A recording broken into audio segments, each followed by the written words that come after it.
The Winchester rifle cracked through the mountain air, and Anthony Johnson dropped from his saddle like a stone.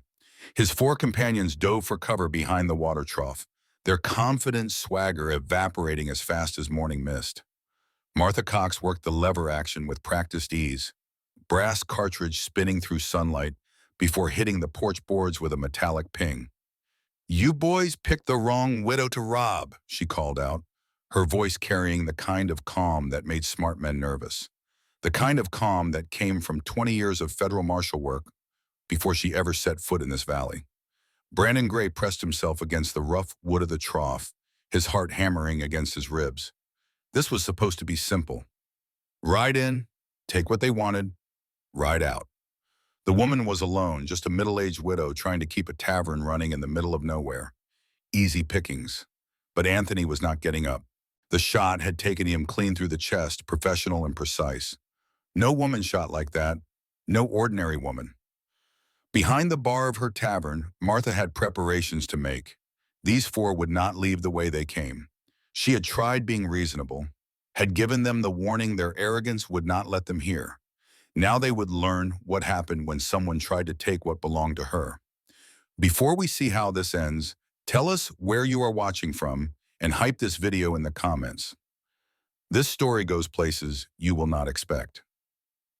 The trouble had started 3 hours earlier when the sun was still climbing over the eastern peaks and Martha was doing what she did every morning at exactly 6:30, checking the perimeter. Most folks would call it paranoid, the way she walked the same route around her property each dawn. But most folks had never spent 2 decades hunting, the worst humanity had to offer through territories where the law was whatever you could enforce with lead and steel. Old habits died hard.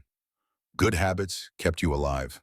She moved with the efficient grace of someone who knew every rock, every tree, every sightline within 500 yards of her home. The tavern sat in a natural bowl between two ridges, accessible by a single dirt road that wound up from the valley floor. Defensible. She had not chosen this location by accident. The morning air carried the scent of pine and the distant promise of snow. Winter was coming early this year. She could feel it in her bones, the same way she could feel when someone was watching her. Both skills had served her well in her previous life. Her previous life. Martha allowed herself a bitter smile as she completed her circuit. 5 years since she had hung up her badge. 5 years since she had buried her husband Carl and decided that Martha Cox, the federal marshal, was dead. Now she was just Martha Cox, the widow, trying to make an honest living, serving whiskey and hot meals to travelers passing through the Colorado high country. The tavern was solid work, built from local timber and mountain stone. It could weather any storm the Rockies threw at it. She had done most of the construction herself, her hands remembering the skills Carl had taught her during their brief marriage. He had been a good man, a carpenter who understood that sometimes a woman needed to disappear completely to find peace. She was checking the lock on the stable when she noticed the scratches, fresh gouges in the metal, bright against the weathered iron. Someone had worked at this lock recently, worked at it with tools and patience until the tumblers gave up their secrets. Martha knelt, studying the ground around the stable door with the focused intensity that had made her legendary among her former colleagues. Boot prints, 5 sets, all male by the size and depth. They had come in the night, moving carefully but not carefully enough. The smallest print showed a distinctive wear pattern on the left heel. The largest had a nail working loose from the sole, leaving tiny scratches in the dirt with each step. Inside the stable, her heart sank. Thunder was gone. Thunder was a 7-year-old black stallion with a white blaze down his face and the kind of intelligence that made him more partner than property. She had bought him from a crow horse trader 3 years back, paying twice what he was worth because she recognized quality when she saw it. Thunder could run all day, turn on a silver dollar, and had the kind of steady nerves that made him worth his weight in gold to someone who might need to disappear quickly. Someone who knew horses had taken him. The halter was gone, but the bridle remained, hanging exactly where she had left it. They had come prepared with their own tack.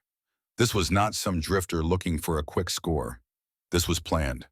Martha stood in the empty stall, feeling something cold and familiar settling in her chest. The same feeling she used to get when tracking dangerous men through dangerous country. The feeling that told her this was about to become personal. She walked back to the tavern, her steps measured and deliberate. Inside, she moved behind the bar and knelt beside the loose floorboard that no customer had ever noticed. The board came up easily, revealing the oiled leather gun belt that had not seen daylight in 5 years. The Colt Peacemaker felt familiar in her hand, perfectly balanced and deadly as a rattlesnake. She had carried this weapon through a dozen territories, faced down killers and thieves and men who thought a badge meant nothing when you were alone and outnumbered. The ivory grips bore the scratches and scars of hard use, but the action was smooth as silk. Beside the pistol lay her marshal badge, tarnished but still bearing the eagle and shield that had opened doors and ended arguments across the frontier. Martha Cox, Deputy United States Marshal, Northern District of Colorado. Retired, but apparently not forgotten. She strapped on the gun belt, feeling the familiar weight settle against her hip. The leather had softened over the years, but still fit like it was made for her. Because it was. Carl had crafted this belt himself, tooling her initials into the leather with the kind of care that spoke of love and understanding. The badge went into her vest pocket, close to her heart. She was not ready to pin it on again. Not yet, but she wanted it near. Outside, the morning sun climbed higher, burning off the mist that clung to the valley floor. Martha stood on her porch, scanning the road that led up from the settlements below. They would be back. Men who stole horses like thunder did not do it for the money. They did it for the statement. She did not have long to wait. The dust cloud appeared around 10 in the morning, 5 riders coming up the winding track at an easy lope. They rode with the casual confidence of men who had never met serious opposition. Martha watched them approach, noting the way they spread out as they climbed, the practiced manner in which they checked their weapons. Professional, or close to it. The leader was a big man with graying hair and the kind of mustache that spoke of vanity. He sat his horse like he owned the world, back straight and chin high. The others followed his lead, letting him set the pace and direction. They pulled up in front of the tavern in a cloud of dust and jingling tack. Martha stepped out onto the porch, her hands empty but ready. The Colt rode easy on her hip, concealed by the long coat she wore against the mountain chill. "Morning," the leader called out. His voice carried the educated accent of someone who had seen cities and schools, a dangerous combination in a man with robbery on his mind. "Name is Michael Murphy. These are my associates." Martha nodded politely. "Morning. What can I do for you, gentlemen?" Murphy smiled, showing teeth that had seen better days. "Well now, that depends. We are looking for a horse. Black stallion with a white blaze. Beautiful animal. Heard tell there was one in these parts." "There was," Martha said quietly. "Someone stole him last night." Murphy made a show of looking surprised, glancing at his companions with raised eyebrows. "Stole him?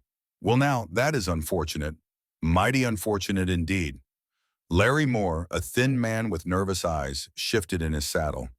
"Maybe we could help you look for him," he suggested. "We know horses, know the country." Martha studied each face in turn, memorizing features and tells. Moore was the weak link, jumpy and uncertain. Carl Cox, no relation to her late husband, was solid muscle and not much brain. Brandon Gray had the look of a man who enjoyed his work too much. And Anthony Johnson sat his horse with the stillness of someone who had killed before. "That is kind of you," Martha said, "but I expect whoever took him is long gone by now." Murphy leaned forward in his saddle, his smile turning predatory. "See, that is where you might be wrong. Word is that horse is still in the area, and we aim to find him." The threat hung in the mountain air like smoke from a distant fire. Martha felt the familiar tingle in her fingertips, the way her body prepared itself for violence even before her mind made the decision. 20 years of staying alive in impossible situations had taught her to trust those instincts. "I suggest you look elsewhere," she said, her voice carrying just enough edge to let them know she was not intimidated. "There is nothing for you here." Murphy laughed, a sound like grinding stone. "Ma'am, I think you misunderstand the situation. We are not asking for your permission. We are telling you how this is going to go." He dismounted with practiced ease, his hand resting on the butt of his pistol. The others followed suit, spreading out in a loose semicircle around the porch. They moved like men who had done this before, cutting off escape routes and establishing fields of fire. Martha remained perfectly still, her eyes tracking each man as he found his position. They were making the classic mistake of assuming that one middle-aged woman posed no threat to five armed men. It was an assumption that had gotten better men than these killed. You see, Murphy continued, stepping closer to the porch, we have it on good authority that Thunder is stabled right here, and we intend to take possession of him. Thunder, Shahir, Martha repeated. You know his name. Murphy grinned. We know a lot of things. We know you live here alone. We know the nearest law is 50 miles away. And we know that horse is worth more than this whole establishment. He was not wrong about the distance to help. The territorial marshal in Denver was 3 days' ride in good weather. The local sheriff was drunk more often than sober and had never faced anything more dangerous than a Saturday night brawl. Martha was on her own, just like the old days. You are welcome to search the stable, she said calmly. You will find it empty. Oh, we will search it, Murphy assured her. We will search everything. But first, I think we need to establish some ground rules. He drew his pistol with a flourish, a nickel-plated Remington that had seen better days. The others followed suit, 5 weapons trained on the woman who stood alone on her porch. Rule 1, Murphy said, you do exactly what we tell you. Rule 2, you answer our questions truthfully. Rule 3, you remember that we are reasonable men who would prefer not to hurt a lady. And if I refuse, Martha asked. Murphy shrugged. Then we stop being reasonable. Martha looked at each face again, reading the intent behind their eyes. These men had crossed lines before. They would cross them again without hesitation. The only question was how far they were willing to go. I understand, she said quietly. Good. Now where is the horse? Gone, Martha repeated. Stolen last night by persons unknown. Murphy sighed dramatically. Ma'am, I was hoping we could do this the easy way. Carl, go check the stable. Larry, you and Brandon search the house. Anthony, keep an eye on our hostess. The men moved with military precision, weapons ready and senses alert. They were not the typical frontier ruffians Martha had dealt with in her martial days. These men had training, experience. They moved like soldiers or former lawmen. Anthony Johnson remained on the porch, his rifle trained on Martha with the casual competence of a professional. He was older than the others, maybe 50, with the kind of weathered face that spoke of hard years and harder choices. You are making a mistake, Martha said quietly. Anthony smiled without humor. Lady, the only mistake here is yours. You should have told us what we wanted to know. Not that mistake, Martha replied. The mistake is thinking I am just some helpless widow. Something in her tone made Anthony look at her more carefully. For the first time, he noticed the way she stood, balanced and ready. The way her eyes never stopped moving, cataloging threats and opportunities. The way her hand hung loose at her side, exactly the right distance from the weapon he was just now noticing under her coat. Who are you? He asked. Martha smiled, and it was not a pleasant expression. Someone you should not have stolen from. The sound of splintering wood came from inside the tavern as Brandon and Larry tore through her carefully organized home. They were not being gentle. Furniture crashed to the floor, glass shattered. They were sending a message about what happened to people who did not cooperate. From the stable came Carl's voice. Nothing here but empty stalls. Murphy climbed the porch steps, his patience clearly wearing thin. Ma'am, I am going to ask you one more time. Where is that horse? And I am going to tell you one more time, Martha replied. Someone stole him. If you want him back, I suggest you start tracking. Murphy backhanded her across the face, the blow sharp and sudden. Martha rolled with it, letting the momentum carry her back a step while her hand drifted toward her weapon. That was your free one, she said, blood trickling from her split lip. The next time you touch me, this conversation ends. Murphy laughed. You threatening me, lady? You and what army? Martha met his eyes, and for the first time, Murphy saw something that made him step back. There was no fear in those gray eyes, no desperation.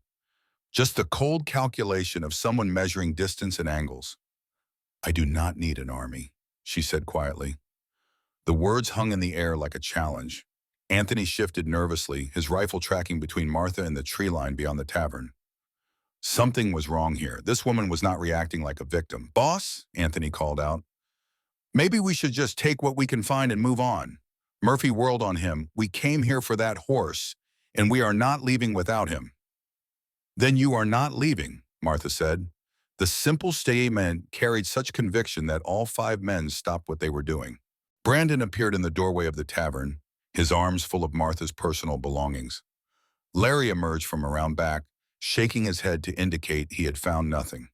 Murphy drew his pistol again, this time pointing it directly at Martha's head. Lady, I think you misunderstand who has the upper hand here. Martha looked at the weapon without flinching. I understand perfectly. You have 5 guns, and I have 1. You have numbers, and I have position. You have surprise, and I have experience. Experience, Murphy repeated mockingly. What kind of experience does a tavern keeper have with gunplay? The kind that kept me alive for 20 years as a federal marshal, Martha said quietly. The words hit the group like a physical blow. Anthony lowered his rifle slightly, his face going pale. Brandon dropped Martha's belongings, his hand moving instinctively toward his weapon. Even Murphy seemed shaken, though he tried to hide it behind bluster. You are lying, he said, but his voice lacked conviction. Martha reached slowly into her vest pocket and withdrew her badge. The metal caught the morning sun, throwing sharp reflections across the porch. Deputy United States Marshal, Northern District of Colorado, 23 years of service. Murphy stared at the badge like it might bite him. Former Marshal, he said finally. Retired, Martha agreed, not dead. She pinned the badge to her vest with deliberate care, the simple action somehow transforming her from victim to authority. The men who had seemed so confident moments before now looked uncertain, glancing at each other for guidance. Boss, Larry whispered urgently, maybe we should reconsider this. Murphy shook his head violently, badge or no badge. She is still just one woman, and we still have her outnumbered. Martha smiled, and this time there was genuine amusement in her expression. You think numbers matter. You think because you have me surrounded, you have me beaten. She gestured toward the ridges that enclose the valley. You see those trees up there, those rocks? I have been watching this place for 5 years. I know every sight line, every piece of cover, every way in and out. So what? Murphy snarled. So you are not the only ones here, Martha said. As if summoned by her words, the crack of a rifle echoed from the eastern ridge. Dirt exploded at Carl's feet, sending him diving for cover behind a water trough. A second shot came from the western slope, and Larry's hat flew from his head. Murphy spun in a circle, trying to locate the shooters. How many? He shouted. Enough, Martha replied calmly. The truth was, there was only one shooter, Janet Collins, Martha's closest neighbor and the finest marksman in 3 counties. Janet lived alone on a homestead 5 miles south, and the 2 women had developed a simple system over the years. Smoke from Martha's chimney at the wrong time of day meant trouble. No smoke when there should be smoke meant the same thing. This morning, Martha had made sure her fire was cold. Janet was a widow too, though her story was different. Her husband had been a cavalry scout, killed by bandits while escorting a supply train through hostile territory. Janet had learned to shoot from him, and in the years since his death, she had become something of a legend herself. The shots kept coming, carefully placed to pin down the would-be robbers without actually hitting them. Janet was too good a shot to miss by accident. She was sending a message. Murphy crouched behind his horse, his earlier confidence evaporating like morning dew. This is impossible, he muttered. We scouted this place for weeks. She lives alone. Martha heard him and smiled. You scouted the tavern. You never scouted the valley. Another shot kicked up dust near Brandon's feet, and he scrambled for better cover. The shots were coming from multiple positions now, as Janet moved between prepared firing points on the ridges above. How many people did you bring? Anthony called out. As many as I needed, Martha lied smoothly. The psychological effect was devastating. Faced with an unknown number of hidden marksmen, the 5 men who had seemed so formidable moments before were reduced to cowering behind whatever cover they could find. Murphy tried to reassert control. We have hostages, he shouted toward the ridges. Back off or the woman dies. Martha laughed, a sound like winter wind through bare branches. You think Janet Collins cares about my life more than she cares about justice? You just threatened to kill a federal marshal. That makes you all fugitives from federal law. She was stretching the truth, but they did not need to know that. Her retirement was legitimate, and she had no current authority to arrest anyone. But these men were clearly not students of territorial law. Murphy pressed his pistol against Martha's temple. "I mean it," he screamed. "Call them off or kill her right now. Go ahead," Martha said calmly. "Pull that trigger. See how long you survive." When Janet stops trying to miss. The standoff stretched for long seconds, neither side willing to escalate further. Then Murphy made his fatal mistake. He decided to run. "Mount up," he shouted to his men. "We are getting out of here." But Martha was not about to let them escape. These men had violated her home, threatened her life, and stolen her horse. More importantly, they had made the mistake of thinking she was helpless. As Murphy swung into his saddle, Martha moved. 20 years of experience had taught her that the moment when an enemy was mounting or dismounting was when they were most vulnerable. Murphy was focused on his horse, his gun hand occupied with the reins. Martha drew the Colt in one smooth motion, the weapon appearing in her hand like magic. The first shot took Murphy in the shoulder, spinning him around and dumping him from his horse. The second shot shattered Anthony's rifle as he tried to bring it to bear. The remaining 3 men scattered like quail, diving for cover behind the water trough and outbuildings. But Martha was already moving, using the porch railing as cover while she evaluated targets. Janet's rifle cracked from the ridge, and Carl Cox screamed as a bullet shattered his elbow. He dropped his weapon, clutching his arm and rolling in the dirt. 2 down, 3 to go. Brandon Gray tried to make a run for the horses, but Martha was ready for him. Her third shot caught him in the leg, sending him sprawling face first into the dirt. He crawled behind the stable, leaving a trail of blood in the dust.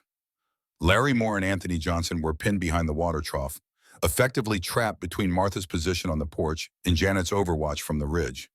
They had gone from hunters to hunted in the space of 30 seconds. "Surrender," Martha called out. "Throw out your weapons, and this ends here." Anthony's response was a wild shot that splintered the porch railing inches from her head. Martha shook her head sadly. These men were going to make her kill them all. She had hoped to avoid that. Despite everything they had done, Martha took no pleasure in killing. It was a tool like her badge or her gun, something to be used when necessary, but never enjoyed. But these men had made their choice. Martha vaulted over the porch railing, using the corner of the building as cover while she flanked the water trough. Her movements were fluid and professional, the result of countless hours of training and real-world experience. From her new position, she could see Larry Moore's boots protruding from behind the trough. She put a bullet through the heel of his left boot, and he jerked his foot back with a yelp of pain. "Larry," she called out, "you are bleeding into your boot. In this cold, you have maybe 10 minutes before you pass out from blood loss. I suggest you use that time wisely." There was frantic whispering from behind the trough, then Larry's voice, high and desperate. "We surrender. Do not shoot. We surrender." "Weapons first," Martha instructed. "Slide them out where I can see them." 2 pistols and a rifle skittered across the dirt, pushed out by trembling hands. Then Larry and Anthony emerged, their hands raised high above their heads. Both men looked terrified, their earlier confidence replaced by the stark realization that they had bitten off more than they could chew. Martha kept them covered while she checked on the wounded. Murphy was conscious but pale, his shoulder bleeding freely. Carl was in worse shape, his shattered elbow requiring immediate attention. Brandon had managed to tourniquet his leg wound with his belt, but he was not going anywhere soon. Janet Collins appeared at the edge of the clearing, her rifle still ready, but no longer aimed at the prisoners. She was a tall woman with steel gray hair and the kind of weathered beauty that spoke of strength rather than softness. "Heard shooting," Janet said simply. "Had some uninvited guests," Martha replied. "They were looking for Thunder." Janet's expression darkened. "The horse thieves you tracked yesterday?" Martha nodded. She had spent most of the previous afternoon following Thunder's trail, using skills that had grown rusty with disuse but had never truly faded. The tracks had led south toward the mining camps, but she had lost them in the rocky ground near Devil's Canyon. "These the ones?" Janet asked. "These are the ones," Martha confirmed. Janet studied the wounded men with the dispassionate gaze of someone who had seen her share of violence. "What do you want to do with them?" Martha considered the question carefully. By rights, she should turn them over to the territorial authorities, but the nearest marshal was days away, and these men had committed federal crimes by threatening a federal officer. More importantly, they still had not told her where Thunder was. She knelt beside Murphy, who was trying to stop the bleeding from his shoulder wound. The bullet had passed clean through, missing the major blood vessels, but undoubtedly causing significant damage to muscle and bone. "You are going to live," she told him. "Whether you live comfortably is up to you." Murphy glared at her through pain-glazed eyes. "Go to hell." Martha smiled without warmth. "I have been there. It is not as bad as what I am going to do to you if you do not tell me where my horse is." She stood and walked over to Anthony Johnson, who was sitting on the ground with his hands still raised. He seemed to be the most level-headed of the group, the one most likely to see reason. "You know who I am now," she said. "You know what I am capable of.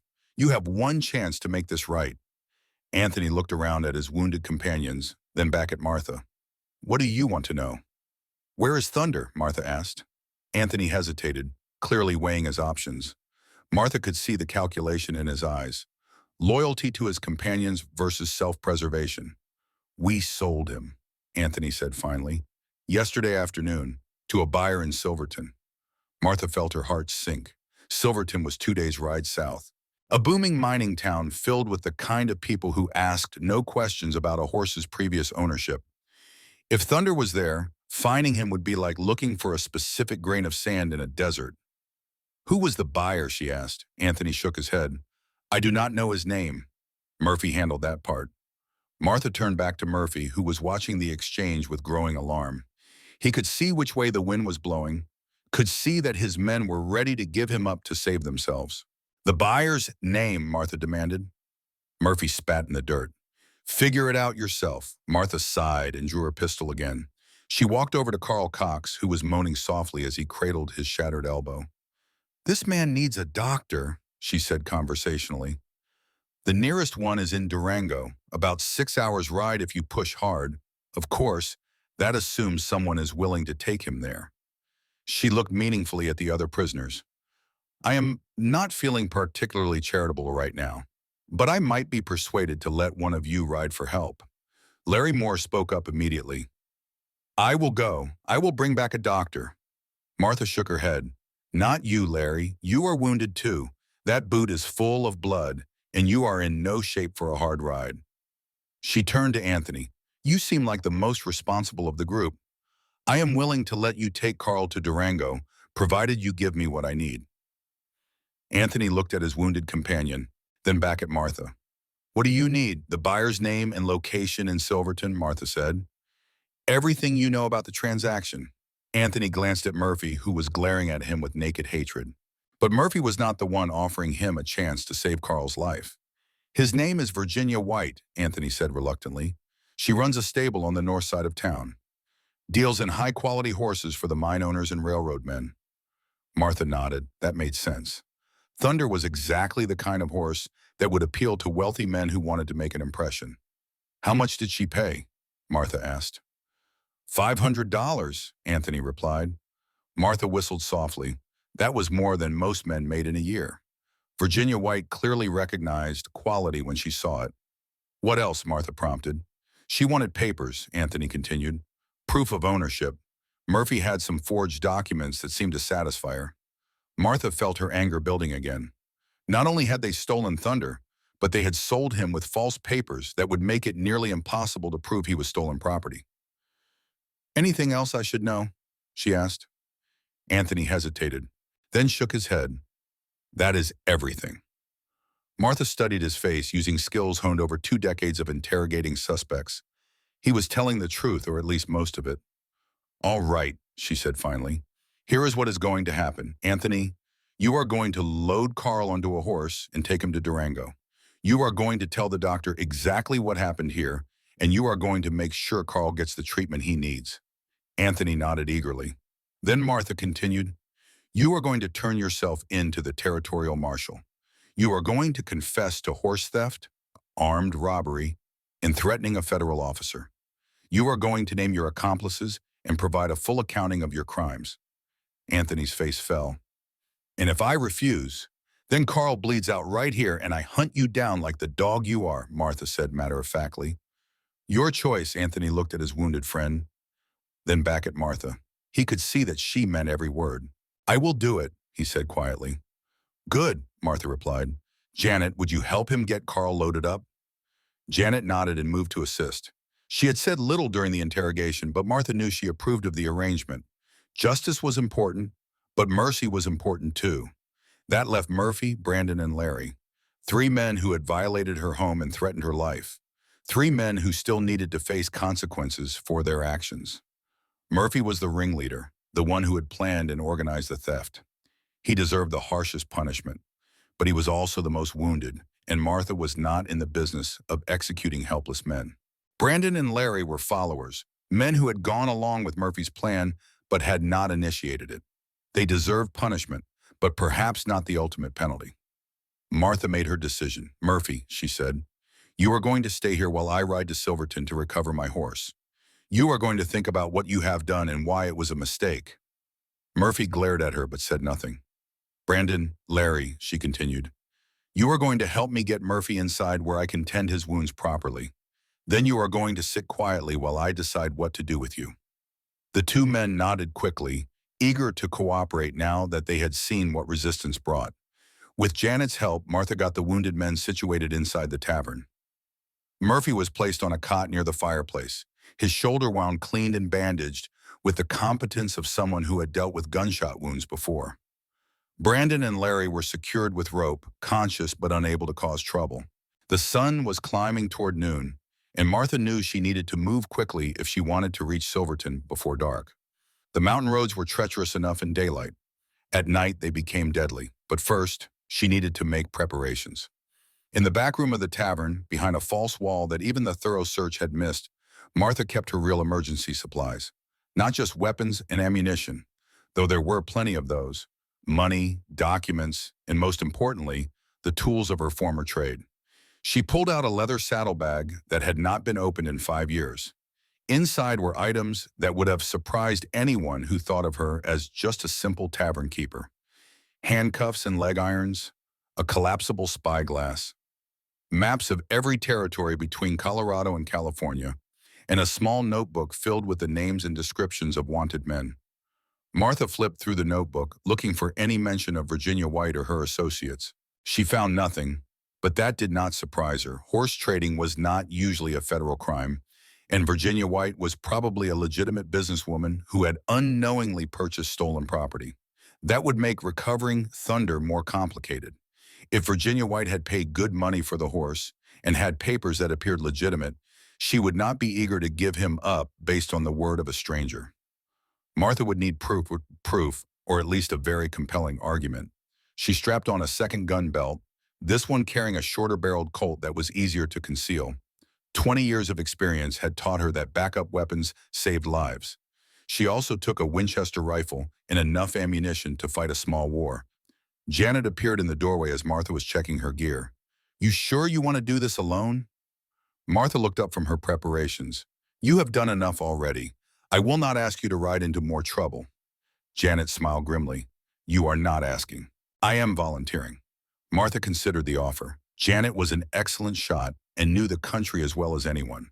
She was also the only person in the valley Martha trusted completely. But this was personal business. Thunder was her horse, stolen from her property. She needed to handle this herself. "I appreciate the offer," Martha said finally, "but this is something I need to do alone." Janet nodded, understanding without needing explanation. Some debts could only be paid by the person who owed them. "What about the prisoners?" Janet asked. Martha had been thinking about that problem. She could not take them with her, but she could not leave them unguarded either. Murphy was wounded but still dangerous. Brandon and Larry were scared but not broken. "I was hoping you would keep an eye on them," Martha said. "Make sure they do not cause any more trouble." Janet's smile turned predatory. "I think I can manage that." Martha had no doubt she could.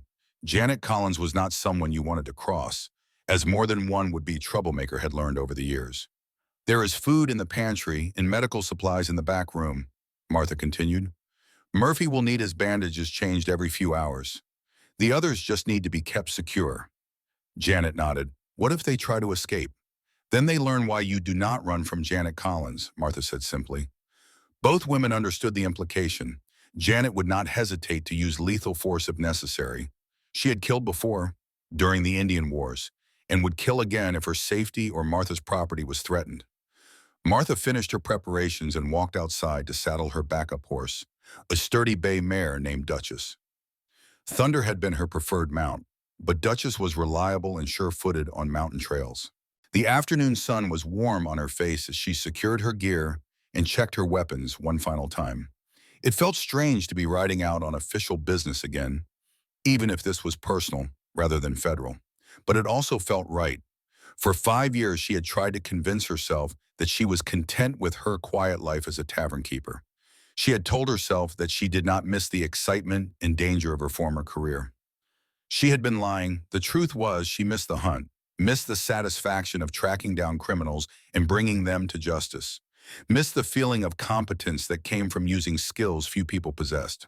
Thunder's theft had awakened something in her that had been dormant but never truly dead, the predator that had made her one of the most feared marshals in the territory.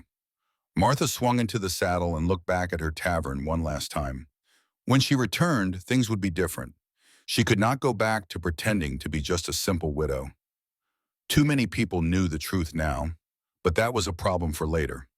Right now, she had a horse to recover and a debt to collect. The ride to Silverton would take her through some of the most beautiful and dangerous country in Colorado. High mountain passes where a single misstep could send horse and rider tumbling into oblivion. Dense forests where outlaws and hostile Indians still posed a threat to unwary travelers. But Martha had ridden these trails before, back when she was hunting the worst criminals the frontier had to offer. She knew every landmark, every safe place to rest, every spot where trouble might be waiting. More importantly, she was no longer trying to hide what she was.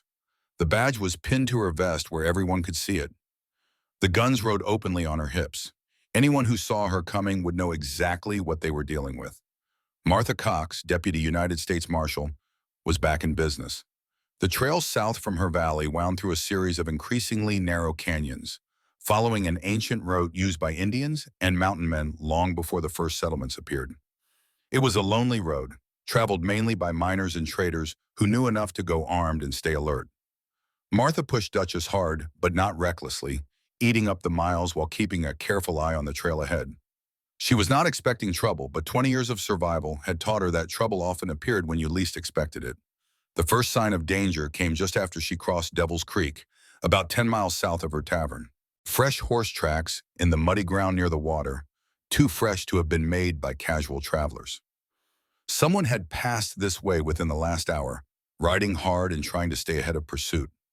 Martha dismounted and studied the tracks more carefully. 3 horses, all shod and well-maintained. The riders were pushing their mounts but not running them into the ground. Professional work, the kind done by men who knew how to travel fast without killing their horses. The tracks headed south towards Silverton, the same direction Martha was traveling. She remounted and continued on, but now her senses were fully alert. Someone else was on this trail, someone who was in a hurry to reach the mining town. It could be innocent travelers, but Martha did not believe in coincidences. More likely, word of the morning's events had somehow reached other members of Murphy's organization, men who were now racing to warn Virginia White or collect Thunder before Martha could arrive. The thought made her push Duchess a little harder. If she was right, time was running out. The trail climbed steadily as it wound through the mountains, gaining altitude with each mile. The air grew thinner and colder, carrying the bite of early winter. Snow-capped peaks loomed on all sides, their white summits stark against the deep blue sky. Martha had always loved this country, despite its dangers. There was something about the vast emptiness and rugged beauty that spoke to her soul. It was a place where a person could disappear completely, starting over with nothing but determination and skill.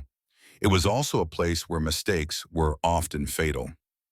As the afternoon wore on, Martha began to catch glimpses of the riders ahead of her. 3 men on horseback, just as the tracks had indicated. They were still maintaining their lead, but they were no longer pulling away.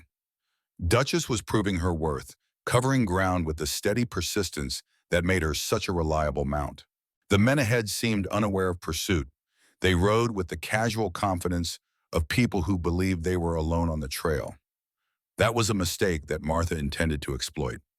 As the sun began to sink toward the western peaks, Martha reached a high saddle that offered a commanding view of the valley below. Silverton spread out before her like a collection of children's toys, its buildings and mine works dwarfed by the massive mountains that surrounded it. And there, on the trail below, were the three riders she had been following. They were less than a mile from town, close enough to reach safety if they realized they were being pursued. Martha studied them through her spyglass, noting their weapons and the way they rode. All three were armed with rifles and pistols.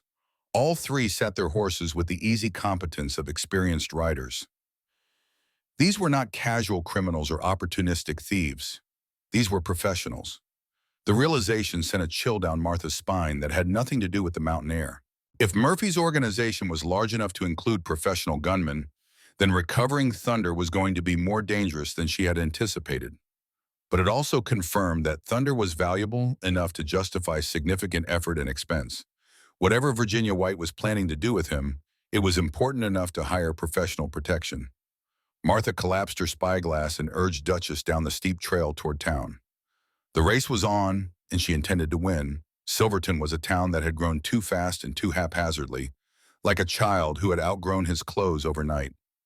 What had started as a small mining camp had exploded into a bustling community of several thousand people, all drawn by the promise of silver in the surrounding mountains. The result was a chaotic mixture of permanent buildings and temporary structures, all crowded together in a narrow valley that barely had room for them. Saloons and gambling houses rubbed shoulders with churches and schools. Elegant hotels catered to wealthy mine owners, while ramshackle boarding houses housed the workers who dug the ore from the earth. Martha rode down the main street as the sun set behind the western peaks, casting long shadows between the buildings. The three riders she had been following were nowhere to be seen, but their tracks led directly into town. They were here somewhere, probably already making contact with Virginia White. The stable district was on the north side of town, just as Anthony had described. Martha could see several large buildings that looked like they could house the kind of high-quality horses that wealthy men demanded. Finding the right one would take time, and time was something she might not have. She decided on a direct approach. The first stable she tried was owned by a grizzled old man who looked like he had been shoeing horses since before the Civil War. He took one look at Martha's badge and became very cooperative. "Virginia White," he said, scratching his gray whiskers. "Sure, I know her. Runs the biggest operation in town. High-class horses for high-class folks. You will find her place 3 blocks north. Big red building with white trim. Cannot miss it." Martha thanked him and rode on, her hand resting casually on her pistol grip. The streets were busy with evening traffic, miners heading home after their shifts, and businessmen conducting last-minute deals before the banks closed. No one paid much attention to a lone rider with a marshal's badge. Silverton was the kind of town where federal lawmen were common enough to be unremarkable. Virginia White's stable was indeed impossible to miss. It was easily the largest building in the district, with a fresh coat of red paint and gleaming white trim that spoke of prosperity and pride. A carved wooden sign over the main entrance proclaimed it to be White's Premium Horseflesh, established 1872. Martha tied Duchess to the hitching rail and approached the main entrance on foot. Through the open doors, she could see rows of stalls housing some of the finest horses she had ever laid eyes on. Thoroughbreds and Arabians, quarter horses and mustangs, all groomed to perfection and obviously well cared for. And there, in a stall near the back, was Thunder. Martha's heart leaped at the sight of her stolen horse. He looked unharmed, but restless, pacing his stall with the nervous energy of an animal that knew he was in the wrong place. His black coat gleamed in the lamplight, and his white blaze was unmistakable. A woman emerged from the office at the back of the stable, wiping her hands on a leather apron. She was perhaps 40 years old, with the kind of practical beauty that came from outdoor work and honest living. Her dark hair was pulled back in a simple bun, and her clothes were well made but functional. This had to be Virginia White. "Can I help you?" the woman asked, her voice carrying a slight southern accent. Martha stepped into the light, making sure her badge was clearly visible. "Deputy United States Marshal Martha Cox. I am here about a horse that was sold to you yesterday." Virginia's expression did not change, but Martha caught a slight tightening around her eyes. "What horse would that be?" "Black stallion with a white blaze," Martha replied. "Goes by the name Thunder. He was stolen from my property yesterday morning and sold to you with forged papers." Virginia was quiet for a long moment, studying Martha's face with the careful attention of someone who had learned to read people for a living. Finally, she nodded toward her office. Perhaps we should discuss this privately, she said. Martha followed her into a well-appointed office that spoke of success and good business sense. The walls were lined with photographs of horses and their owners, many of whom Martha recognized as prominent figures in Colorado politics and business. Virginia poured herself a cup of coffee from a pot on her desk, but did not offer one to Martha. She sat down behind her desk and folded her hands in front of her. You said the horse was stolen, Virginia began. Do you have proof of that? Martha reached into her vest and pulled out a folded document. This is Thunder's registration with the Territorial Horse Association. It shows me as his legal owner and describes his markings in detail. Virginia accepted the document and studied it carefully. The registration was legitimate, issued 3 years earlier when Martha had first purchased Thunder from the Crow Horse Trader. This appears to be in order, Virginia said finally, but I also have documentation showing that the horse was legally purchased from its previous owner. She opened her desk drawer and withdrew a bill of sale and ownership transfer. The documents looked official, complete with stamps and signatures. But Martha could see immediately that they were forgeries. The signature on the transfer document was supposed to be hers, but it was a poor imitation that would not fool anyone who knew her real signature. The bill of sale claimed that she had sold Thunder to Michael Murphy for $300, a transaction that had never taken place. These documents are forgeries, Martha said flatly. Virginia raised an eyebrow. That is a serious accusation. Do you have proof of that? Martha pointed to the forged signature. That is supposed to be my signature. Does it look like the signature on the registration document? Virginia compared the two signatures, and her face grew troubled. They were obviously different, written by different hands with different styles. I see what you mean, Virginia said slowly. But I had no way of knowing these documents were false when I purchased the horse. They appeared legitimate, and the seller seemed credible. I am sure he did, Martha replied. Michael Murphy is a professional criminal with experience in fraud and forgery. He specifically targeted you because of your reputation for dealing in high-quality horses. Virginia set the documents down and looked directly at Martha. Assuming you are telling the truth, what do you want from me? I want my horse back, Martha said simply. Virginia shook her head. I paid good money for that animal, $500 to be exact. I cannot simply give him away because someone claims the sale was fraudulent. Martha leaned forward in her chair. Miss White, I am not someone claiming fraud. I am a federal marshal with documentation proving ownership. The men who sold you that horse are criminals who are currently in custody for armed robbery and horse theft.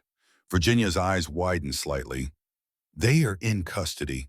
3 of them are wounded and under guard at my tavern, Martha explained. A 4th is taking one of them to a doctor in Durango. The 5th, Michael Murphy, is the man who sold you Thunder. Virginia absorbed this information in silence. Martha could see her weighing the implications, calculating the costs and benefits of various courses of action. Even if what you say is true, Virginia said finally, I am still out $500. That is a substantial loss for my business. Martha nodded sympathetically.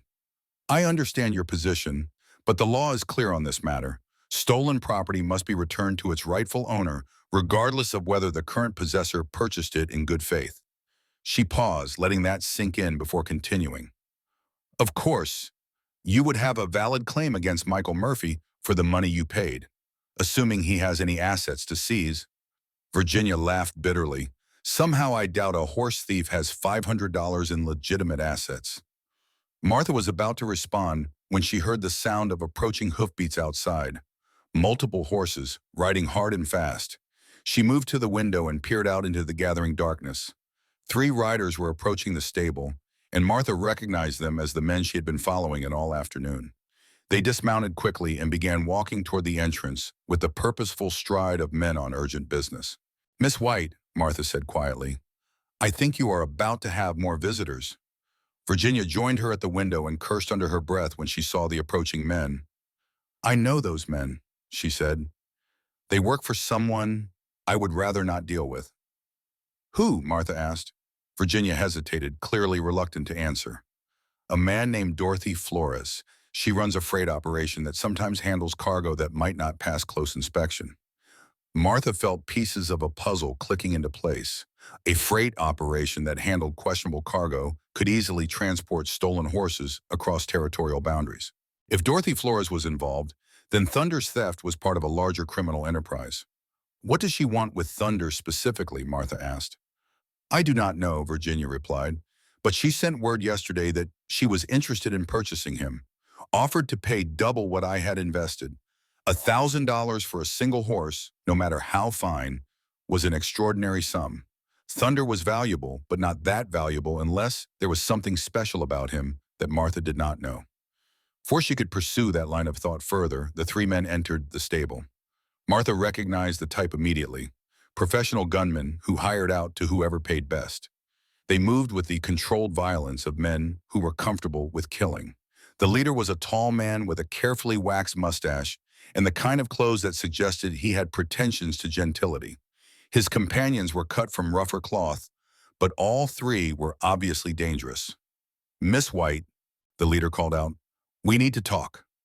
Virginia squared her shoulders and walked out to meet them, leaving Martha in the office doorway, where she could observe but remain partially concealed. Good evening, Mr. Johnson, Virginia said coolly. I was not expecting you. Plans change, Johnson replied. Miss Flores wants to expedite the transaction we discussed. She is prepared to take possession of the horse tonight. Martha noticed that he had not mentioned payment. In her experience, criminals who were in a hurry often forgot about such details. I am afraid that will not be possible, Virginia said. There has been a complication regarding the horse's ownership. Johnson's hand drifted toward his gun. What kind of complication? The kind that involves federal marshals and stolen property, Virginia replied evenly. Johnson's eyes found Martha in the office doorway, taking in her badge and the weapons on her hips. His expression hardened as he realized what he was dealing with. Well now, he said slowly, that is indeed a complication. Martha stepped out of the office, her hands hanging loose at her sides, but ready to draw if necessary. She had faced situations like this before, outnumbered but holding the moral and legal high ground. Gentlemen, she said calmly, I am Deputy United States Marshal Martha Cox. You are interfering with a federal investigation. Johnson smiled, but there was no humor in it. Marshal, I think you are the one interfering. We have legitimate business with Miss White. Your business involves stolen property, Martha replied. That makes it my business. The tension in the stable was thick enough to cut with a knife. Virginia White stood between the two groups, clearly wishing she was anywhere else. The horses sensed the danger and began shifting nervously in their stalls. Johnson glanced at his companions, some silent communication passing between them. Martha recognized the look. They were calculating odds, measuring distances, preparing for violence. Marshal, Johnson said finally, I think there has been a misunderstanding. We are simply here to collect property that has already been purchased. By Dorothy Flores, Martha asked. Johnson's eyes narrowed. You know Miss Flores? I know of her, Martha replied. Freight operator with questionable business practices. The kind of person who might be interested in moving stolen horses across territorial lines. That is a serious accusation, Johnson said. It is a serious crime, Martha countered. The standoff stretched for several seconds, neither side willing to make the first move. Then thunder whinnied from his stall, the sound cutting through the tension like a blade. Martha used the distraction to shift her position slightly, putting her back to a solid wall and giving herself clear sight lines to all three men. It was a subtle movement, but Johnson noticed it and understood its significance. You are outnumbered 3-1, he pointed out. Numbers do not always matter, Martha replied. Ask the men who tried to rob my tavern this morning. Johnson's confidence flickered for the first time. You were the one who took down Murphy's crew. Some of them, Martha said. The rest are in custody or seeking medical attention. She let that information sink in before continuing. Michael Murphy is wounded and under guard. Anthony Johnson is turning himself in to the territorial marshal. Carl Cox is probably having his elbow rebuilt by a doctor in Durango. Johnson's face went pale. Anthony is my brother. Was, Martha corrected. Now he is a federal prisoner who is cooperating with the investigation. The psychological impact was immediate and devastating. Johnson had been operating under the assumption that Murphy's crew was still free and able to provide backup. Learning that they had been defeated and captured shattered his confidence. His companions noticed the change immediately. The man on his left, A stocky individual with a scar across his cheek began edging toward the door. The one on the right kept glancing between Martha and Johnson, clearly uncertain about how to proceed. Martha recognized the signs of a group that was falling apart under pressure. It was time to apply more pressure. "Miss White," she said without taking her eyes off the gunman, "I would appreciate it if you would step outside. This conversation is about to become unpleasant." Virginia did not need to be told twice. She hurried toward the door, giving the three men a wide berth as she passed. "Now then," Martha continued, once they were alone, "let us discuss your options. You can surrender peacefully and hope for lenient treatment, or you can resist and face the consequences." Johnson's hand was now hovering directly over his gun butt. "What consequences?" Martha smiled coldly. "The kind that left Michael Murphy bleeding on my porch." The man with the scar made his decision. He bolted for the door, abandoning his companions without a backward glance.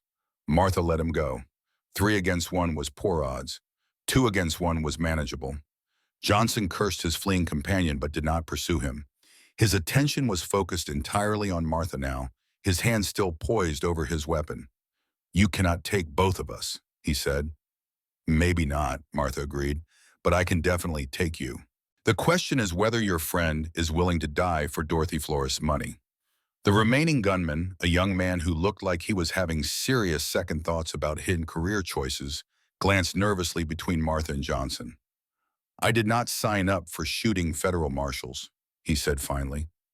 Johnson whirled on him. "You signed up for whatever I tell you to sign up for." "No," the young man replied, backing toward the door. "I signed up to move horses, not fight wars." He followed his companion's example and fled, leaving Johnson alone with Martha in the lamplit stable. Johnson's confidence was now completely shattered. He had gone from commanding a three-man team to standing alone against a federal marshal with a reputation for deadly competence. The smart play would be to surrender and hope for mercy. But Johnson was not feeling particularly smart at the moment. He drew his gun with desperate speed, but Martha was already in motion. 20 years of experience had taught her to read the signs of impending violence, and she had seen Johnson's decision in his eyes a split second before he acted. Her cold-cleared leather with the smooth precision of countless hours of practice. The shot echoed through the stable like thunder, and Johnson's weapon spun away from his suddenly nerveless fingers. He staggered back against the stall door, clutching his wounded hand and staring at Martha in shock. The shot had been perfectly placed, disabling without killing. "You are under arrest," Martha said calmly, holstering her weapon. "Federal charges of conspiracy to transport stolen property and interfering with a federal officer." Johnson slumped against the stall door, all the fight gone out of him. His hand was bleeding freely, but the wound was not life-threatening. Virginia White appeared in the doorway, drawn by the sound of gunfire. She took in the scene with the practiced eye of someone who had seen her share of frontier violence. "Is he going to live?" she asked. "Unfortunately," Martha replied. She found a rope hanging on a nearby hook and used it to bind Johnson's wounded hand, both to stop the bleeding and to secure him. He offered no resistance, clearly understanding that his situation was hopeless. "Miss White," Martha said, "I believe we were discussing the return of my horse." Virginia nodded slowly. "Under the circumstances, I think that would be the appropriate course of action." Martha appreciated the woman's practical attitude. Virginia had been caught in the middle of a criminal enterprise through no fault of her own, and she was handling the situation with remarkable grace. "I will need Thunder's tack and any other property that was included in the fraudulent sale," Martha continued. "Of course," Virginia agreed. "Everything is exactly as it was when Murphy delivered the horse." She led Martha to a tack room where Thunder's saddle and bridle were hanging alongside other high-quality equipment. Martha recognized the saddle immediately. It was a custom piece that Carl had made for her during their brief marriage, tooled with her initials and fitted specifically for Thunder's conformation. Seeing it brought back a flood of memories, both bitter and sweet. Carl had been a good man who had understood her need for independence and adventure. His death had ended the happiest period of her life and driven her into the isolation that had lasted until today. But today had changed everything. The events of the morning had awakened the marshal in her, reminding her that she was more than just a grieving widow. She was a force for justice in a lawless land, and she had been hiding from that responsibility for too long. Martha saddled Thunder with the practiced efficiency of someone who had done it thousands of times. The big stallion nickered softly as she worked, clearly relieved to see his rightful owner. "There is one more thing," Virginia said as Martha finished her preparations. "What is that?" Martha asked. "Dorothy Flores. She is not going to be happy about losing this horse. And she is not the kind of person who accepts disappointment gracefully." Martha looked up from adjusting Thunder's bridle. "What exactly are you telling me?" "I am telling you to watch your back," Virginia replied. "Dorothy has resources and connections that most people do not. She also has a long memory for people who cross her." Martha nodded grimly. She had dealt with criminal leaders before, people who commanded networks of thieves and killers. They were dangerous precisely because they could strike at you indirectly, using subordinates and allies to do their dirty work. But Martha was not the same person who had retired 5 years ago. That woman had been tired and grieving, ready to disappear into anonymity. The woman who stood in Virginia White's stable was harder and more focused, tempered by loss and sharpened by righteous anger. "Let her come," Martha said quietly. She led Thunder outside and mounted him for the first time in 2 days. The stallion danced beneath her, eager to run after his confinement. Martha patted his neck affectionately, feeling a completeness that had been missing since his theft. "What about him?" Virginia asked, nodding toward the bound and wounded Johnson. Martha considered the question. Johnson needed medical attention for his wounded hand, but he also needed to face justice for his crimes. The nearest jail was back in Durango, a hard ride through dangerous country. "Do you have somewhere secure where he can be held overnight?" Martha asked. Virginia nodded. "There is a root cellar behind the stable that locks from the outside. He will be safe there until morning." "Good," Martha said. "I will send word to the territorial marshal to collect him." She helped Virginia move Johnson to his temporary prison, ignoring his complaints about his wounded hand and demands for medical attention. The man had chosen his path when he decided to work for criminals. As the last light faded from the western sky, Martha prepared for the ride back to her tavern. It would be a dangerous journey in the darkness, but Thunder knew these trails as well as she did. They would make it home safely.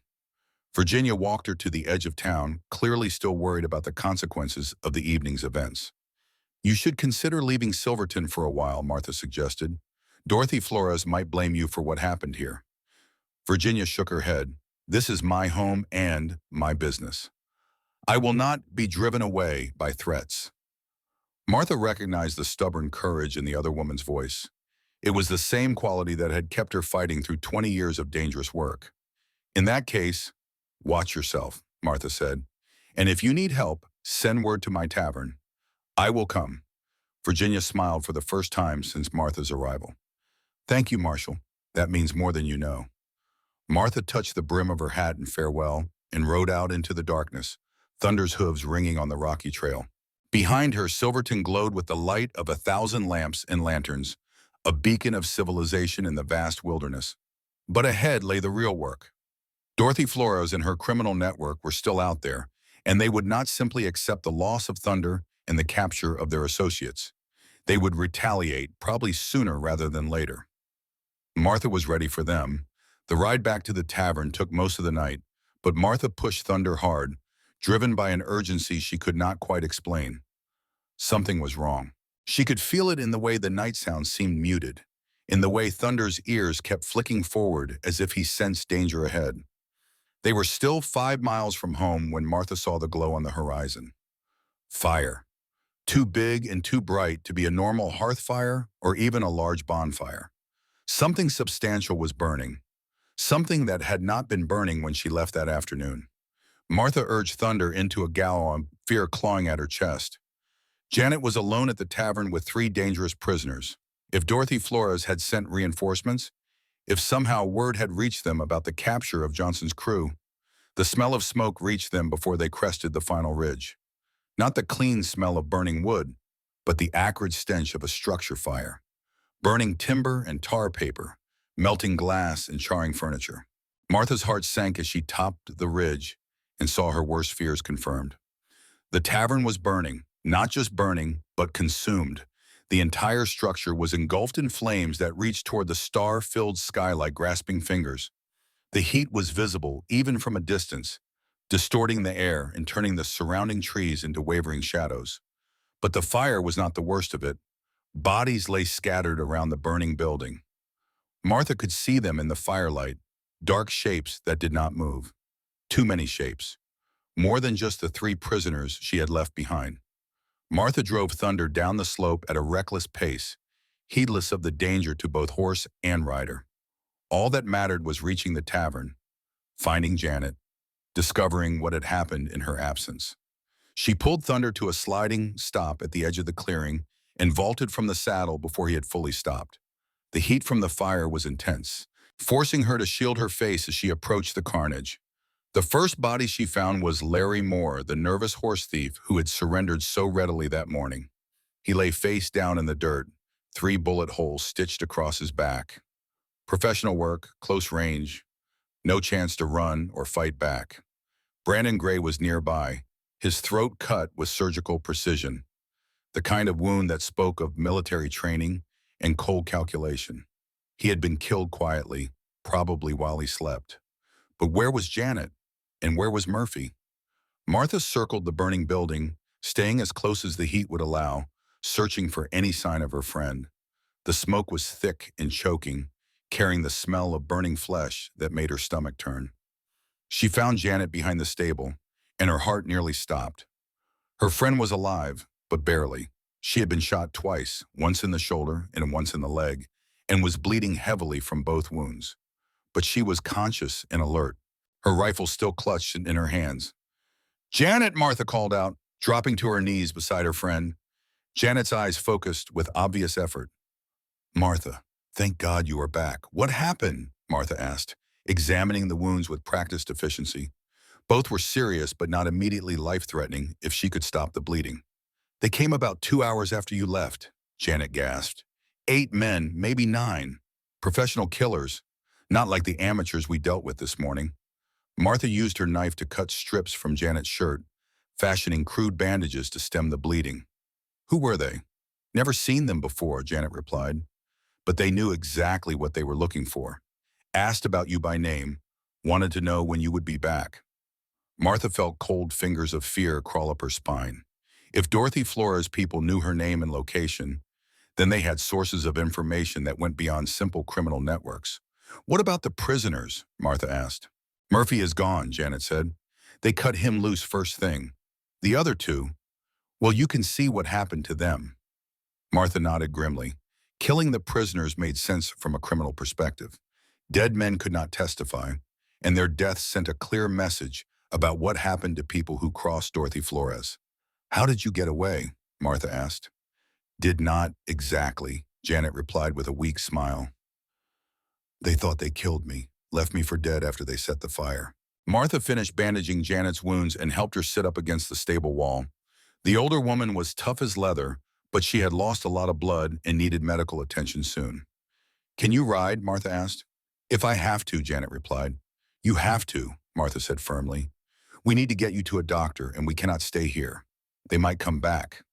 She helped Janet to her feet and supported her as they walked toward the horses. Thunder was still saddled and ready, but they would need a second mount for Janet. Martha's backup horse, Duchess, was nowhere to be found. Either she had been stolen or had fled when the shooting started. But Janet's mare, Sunshine, was grazing peacefully in the meadow beyond the stable, apparently unharmed by the night's violence. It took considerable effort to get Janet into the saddle, but the older woman gritted her teeth and endured the pain without complaint. Martha mounted Thunder and took the lead rope of Janet's horse, not trusting her friend's ability to control the animal in her weakened condition. "Where are we going?" Janet asked. "Durango," Martha replied. "Dr. Peterson will patch you up, and we can send word to the territorial marshal." "What about Dorothy Flores?" Janet asked. "What about her?" Martha replied grimly. "She is going to keep coming after you." This is not over. Martha looked back at her burning tavern, at the bodies of men who had died because of their association with her, at the destruction that had been visited on her peaceful valley. "No," she said quietly, "it is not over. But it is about to begin." The ride to Durango took the rest of the night and most of the following morning. Janet held on with grim determination, but Martha could see her friend weakening with each mile. They needed to reach medical help soon or Janet would not survive her wounds. Dr. Peterson was a gruff old man who had been patching up gunshot wounds since the Civil War. He took one look at Janet and immediately went to work, cleaning and stitching the wounds with practiced efficiency. She will live, he told Martha after finishing his work, but she needs rest and time to heal. No riding for at least a week, preferably 2. Martha nodded and helped get Janet settled in a room above the doctor's office. Her friend was already drifting off to sleep, exhaustion and blood loss finally claiming their due. "What are you going to do?" Janet asked drowsily. "What I should have done 5 years ago," Martha replied. She left Janet in the doctor's care and walked to the territorial marshal's office. Marshal Williams was a competent man who had worked with Martha during her active years. He listened to her report with growing alarm. "Dorothy Flores," he said when she finished. "I have heard that name before. Freight operation with suspected ties to organized crime. But we have never been able to make anything stick." "Well, now you can," Martha said. "Conspiracy to transport stolen property, accessory to murder, and about a dozen other federal charges." Williams shook his head. "Proving those charges will be difficult. The men who attacked your tavern are probably long gone by now. And without witnesses or physical evidence—" "I will get you evidence," Martha said firmly. "How?" Williams asked. "By going to the source," Martha replied.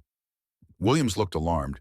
"You cannot take on an entire criminal organization by yourself." "I am not planning to take them on," Martha said. "I am planning to destroy them."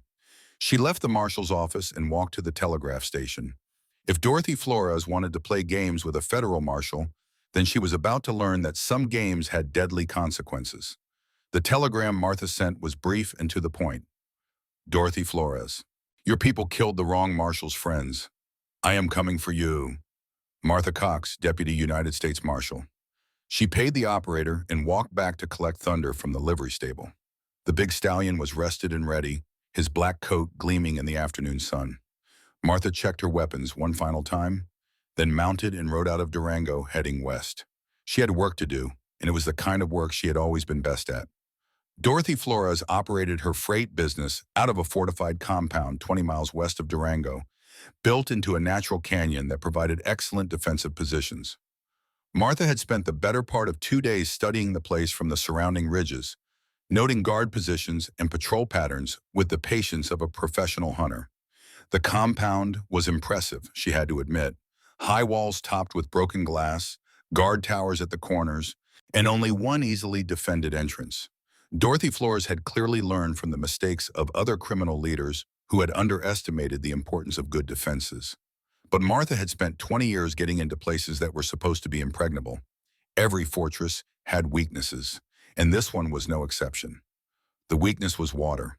The compound drew its water from a spring that emerged from the canyon wall about half a mile upstream from the main buildings. The spring was protected by a small guard post, but it was far enough from the main compound that reinforcements would take several minutes to arrive. More importantly, the water flowed through a series of wooden pipes that could be easily sabotaged. Martha waited until the dark of the moon before making her move. She approached the spring from above, using a route that took her along the canyon rim where the guards would not expect an attack. The guard post was manned by 2 men who were more interested in their card game than their duties. Martha watched them for an hour, noting their habits and timing their attention spans. When she finally moved, it was with the silent efficiency of a predator. The first guard never knew what hit him, taken down by a sleeper hold that left him unconscious but alive. The second guard looked up from his cards just in time to see Martha's gun barrel descending toward his skull. Both men were secured with rope and left in the guard post. They would have headaches when they woke up, but they would live. Martha was not in the business of killing unnecessarily, even when dealing with criminals. The water pipes were exactly where her reconnaissance had indicated. Martha used her knife to cut several strategic holes in the wooden conduits, ensuring that the compound's water supply would be reduced to a trickle within hours. Then she settled in to wait. The effects of her sabotage became apparent by mid-morning. Men began emerging from the compound buildings, checking the pipes and cursing the sudden loss of water pressure. A repair crew was dispatched to find and fix the problem. Martha picked them off one by one as they worked their way upstream. Not killed, but neutralized. A shot through the leg here, a bullet in the shoulder there. Each man was left alive but unable to continue the fight. The psychological effect was devastating. Dorothy Flores's people began to understand that they were being hunted by someone who could strike from anywhere. By noon, the compound was in a state of near panic. Men huddled behind cover, afraid to expose themselves to Martha's rifle. The repair work had stopped entirely, and the water situation was becoming critical. That was when Dorothy Flores finally made her appearance. Martha watched through her spyglass as a tall woman with silver hair emerged from the main building. Even at a distance, there was something commanding about her presence, something that marked her as a leader accustomed to obedience. Dorothy Flores was flanked by 6 heavily armed men who moved with the precision of military veterans. These were not the usual frontier ruffians that Martha had been dealing with. These were professionals, probably former soldiers who had turned their skills to criminal purposes. The group made its way toward the guard post where Martha had started her campaign. They moved carefully but confidently, clearly believing that their superior numbers and firepower would be enough to deal with one lone marshal. They were about to learn otherwise. Martha had spent the morning preparing the battlefield, using her knowledge of the terrain to create a series of overlapping kill zones. Every piece of cover had been ranged and marked. Every escape route had been blocked or compromised. When Dorothy Flores and her men reached the guard post, they found their unconscious colleagues and the sabotaged water pipes. They also found a note that Martha had left for them. The note was simple. "You killed my friends. Now I kill you. One by one until only Dorothy Flores remains. Then we settle this face to face." Dorothy's reaction was immediate and predictable. She began barking orders, sending her men to search the surrounding area for the elusive marshal. It was exactly what Martha had been hoping for. The men spread out in a standard search pattern, moving with professional competence, but hampered by the unfamiliar terrain. Martha let them get well separated before she began her work. The first man died without ever seeing his killer. A single shot from Martha's Winchester, placed with surgical precision through the heart. He dropped without a sound, his body hidden among the rocks where his companions would not find it for hours. The second man lasted longer, managing to get off a wild shot before Martha's bullet found its mark. The sound of gunfire echoed through the canyon, alerting the others to the danger. But by then it was too late. Martha was already moving to her next position, using the network of hiding places she had prepared during her reconnaissance. The remaining 4 men tried to regroup, but Martha had anticipated their tactics. She picked them off with methodical precision, each shot carefully placed to kill cleanly and quickly. Within 20 minutes, Dorothy Flores stood alone among the bodies of her bodyguards. Martha emerged from her concealment, rifle trained on the criminal leader who had brought so much death and destruction to her peaceful valley. Dorothy Flores was a handsome woman in her 50s, with the kind of silver hair and sharp features that suggested both intelligence and ruthlessness. She stood straight despite being surrounded by the bodies of her men, showing no fear in the face of certain death. "Marshal Cox, I presume?" Dorothy said calmly. "Miss Flores," Martha replied, keeping her rifle centered on the other woman's chest. "I must admit I underestimated you," Dorothy continued. "My sources indicated that you had retired from active service." "Your sources were wrong," Martha said. Dorothy smiled, a cold expression that held no warmth. "Apparently so. I suppose you are here to arrest me." "Among other things," Martha agreed. "And what would those other things be?" Dorothy asked. "Justice for the people you killed," Martha replied. "Janet Collins nearly died because of your vendetta. Larry Moore and Brandon Gray were executed in cold blood. My tavern was burned to the ground." Dorothy shrugged as if discussing the weather. "The cost of doing business, Marshal. Surely you understand that." Martha felt her finger tighten on the trigger. It would be so easy to end this here and now, to put a bullet through Dorothy Flores and finish the matter permanently. But that was not justice. That was revenge. And Martha had spent too many years upholding the law to abandon it now. "You are under arrest," Martha said finally. "Federal charges of conspiracy, murder, arson, and about a dozen other crimes." Dorothy laughed, a sound like breaking glass. "You think you can take me back alive? My people will never let that happen." "Your people are dead or scattered," Martha pointed out, "and the nearest help is 20 miles away."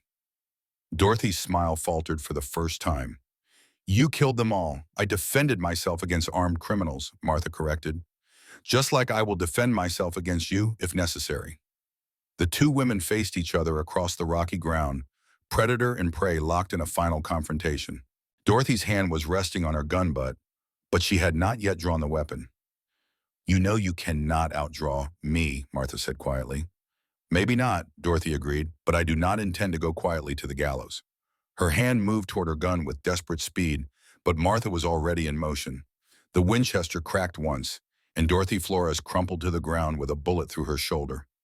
Martha approached cautiously, kicking Dorothy's weapon away before kneeling to examine the wound. It was serious, but not fatal, assuming she received medical attention soon. "You are under arrest," Martha repeated, producing a pair of handcuffs from her belt. Dorothy glared at her through pain-glazed eyes. "This is not over, Marshal. I have friends, allies. They will come for you." "Let them come," Martha said simply. She secured Dorothy's hands behind her back and fashioned a crude bandage for the shoulder wound. The criminal leader would live to stand trial, which was more mercy than she deserved. The ride back to Durango took most of the day, with Dorothy slumped in her saddle and cursing Martha with every breath. Martha ignored the threats and invective, focused on getting her prisoner to jail before she bled to death. Marshal Williams was waiting at his office when they arrived, alerted by the telegraph message Martha had sent that morning. He took custody of Dorothy Flores with obvious relief, clearly glad to have such a dangerous criminal finally behind bars. "That was impressive work, Marshal," he said as they watched Dorothy being led to a cell. "But you know this is not over. She has connections, money, influence. Her lawyers will have her out on bail within days." "Maybe," Martha agreed, "but I will be ready for them." Williams looked at her with concern. "You cannot fight an entire criminal organization by yourself. Sooner or later, they will get lucky." Martha smiled grimly. "Marshal, I have been fighting criminal organizations my entire career. The only difference now is that it is personal." She left Williams to deal with the paperwork and walked to Dr. Peterson's office to check on Janet. Her friend was awake and alert, though still pale from blood loss. "How did it go?" Janet asked. "Dorothy Flores is in custody," Martha replied. "Her organization is finished." Janet smiled weakly. "Good. What happens now?" "Now we rebuild," Martha said. "The tavern, our lives, everything they tried to destroy." She pulled a chair up beside Janet's bed and sat down heavily. For the first time in days, she allowed herself to feel the exhaustion that had been building since Thunder's theft. But beneath the exhaustion was something else. A sense of purpose that had been missing from her life for 5 years. The events of the past week had reminded her who she really was, what she was meant to do. Martha Cox, the widow and tavern keeper, had been a comfortable fiction, but it had never been the whole truth. Martha Cox, Deputy United States Marshal, was back where she belonged. 6 months later, Martha stood on the porch of her rebuilt tavern, watching the sun set behind the western peaks. The new building was larger than the old one, with better defenses and more comfortable accommodations for travelers. But the most important change was not visible to casual observers. Hidden beneath the floorboards of the main room was a telegraph key connected to lines that ran to Denver, Santa Fe, and points beyond. Martha Cox was officially back in federal service, operating as a special marshal with jurisdiction over the entire Colorado territory. Her tavern had become an unofficial headquarters for law enforcement operations throughout the region. Marshals and deputies stopped regularly to share information and coordinate their efforts against the criminal organizations that still plagued the frontier. Janet Collins had recovered from her wounds and moved into a cabin on Martha's property. The two women had become partners in both business and law enforcement, combining their skills to create one of the most effective teams in the territory. Thunder grazed peacefully in the meadow beyond the stable, his theft now just a memory. But that theft had changed everything, awakening Martha from the comfortable sleep of retirement and reminding her that some responsibilities could never be abandoned. The sound of approaching hoofbeats drew Martha's attention to the trail that led up from the valley floor. A lone rider was climbing toward the tavern, moving with the easy pace of someone who was not in a hurry. As the rider drew closer, Martha recognized him as Marshal Williams from Durango. He dismounted at the hitching rail and climbed the porch steps with a grim expression. "Evening, Martha," he said, touching the brim of his hat. "Marshal," Martha replied. "You look like a man with bad news." Williams nodded and pulled a folded telegram from his vest pocket. "Dorothy Flores escaped from custody 3 days ago, killed 2 guards and disappeared without a trace." Martha accepted the telegram and read it carefully. The details were sparse, but the implications were clear. Dorothy Flores was free and undoubtedly planning her revenge. Any idea where she might have gone? Martha asked. None, Williams replied. She could be anywhere between here and Mexico by now. Martha folded the telegram and slipped it into her own pocket. She had been expecting this news for months, ever since Dorothy's high-priced lawyers had begun filing appeals and motions designed to delay her trial. What are your plans? Williams asked. The same as always, Martha replied. Wait for her to make a mistake, then be ready when she does. Williams looked skeptical. She is not going to make the same mistakes twice, and she knows all your weaknesses now. Martha smiled, and there was something predatory in the expression. She thinks she knows my weaknesses. That is a weakness in itself. The two marshals talked for another hour, sharing information and coordinating their response to Dorothy's escape. When Williams finally rode away, Martha remained on the porch, studying the darkening landscape with the eyes of someone who knew that danger could come from any direction. Janet emerged from the tavern carrying 2 cups of coffee. She handed one to Martha and settled into the chair beside her. Trouble? Janet asked. Dorothy Flores is free, Martha replied. Janet sipped her coffee thoughtfully. How long do you think it will take her to come after us? Not long, Martha said. She has a score to settle, and she is not the type to let it go. The two women sat in comfortable silence, watching the last light fade from the western sky. They had been through this before, had faced danger and emerged victorious. They would do so again if necessary. But this time would be different. This time, Dorothy Flores would be coming with everything she had, determined to destroy the woman who had brought down her criminal empire. Martha was looking forward to it. In the distance, thunder whinnied softly, a sound that carried across the peaceful valley like a promise. Whatever came next, Martha would be ready. She had her horse, her weapons, her badge, and her partner. Most importantly, she had her purpose. The widow who had tried to disappear into anonymity was gone forever. In her place stood Deputy United States Marshal Martha Cox, guardian of justice in a lawless land, and she was exactly where she belonged. As the stars began to appear in the darkening sky, Martha finished her coffee and stood up from her chair. There was work to do, preparations to make. Dorothy Flores would come, probably sooner rather than later. When she did, she would find Martha ready and waiting. The hunt was about to begin again, and this time it would end only when one of them was dead. Martha Cox had never lost a hunt in 23 years of federal service. She did not intend to start now.